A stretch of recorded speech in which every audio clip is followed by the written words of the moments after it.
प्याम अमन स्पेन की सदर और बैनुल मज़ाहब हम आहंगी में गोल्ड मेडल हासिल करने वाली पाकिस्तानी नयाद स्पानिश जोसेफिन क्रिस्टीना और समाजी विमन सल्विया ने अपने पैगाम में कहा है कि खवातीन के आलमी दिन पर वो खवातीन हराज तहसीन की मुस्तहिक हैं जिन्होंने खवातीन के हकूक के लिए आवाज बुलंद की और इस राह पर अजियतें बर्दाश्त की। उनका मजीद क्या कहना था, आइए सुनिए उनकी जुबानी। अस्सलाम वालेकुम, मैं जोसेफिन क्रिस्टीना, सदर प्याम अमन स्पेन।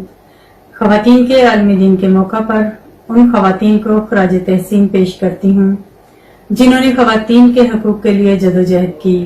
आज खवातीन ने हर मैदान में अपनी सलाहियतों का लोहा मनवाया है।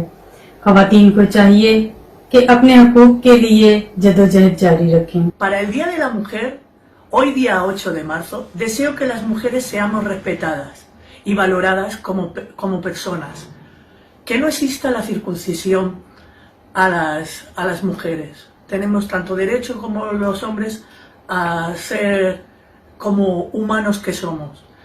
Que no haya matrimonio no deseado y siendo tan menores, que las mujeres no se tengan que casar siendo niñas con un hombre mayor obligadas por los padres.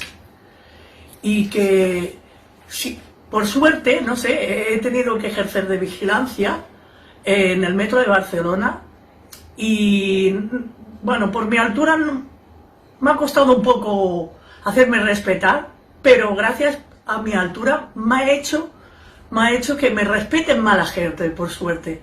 Porque yo pienso que la persona bajita pues le costará más interponerse para que no se cuele la persona o en las validadoras de metro, que no se cuele sin pagar, pues se tiene que poner más carácter.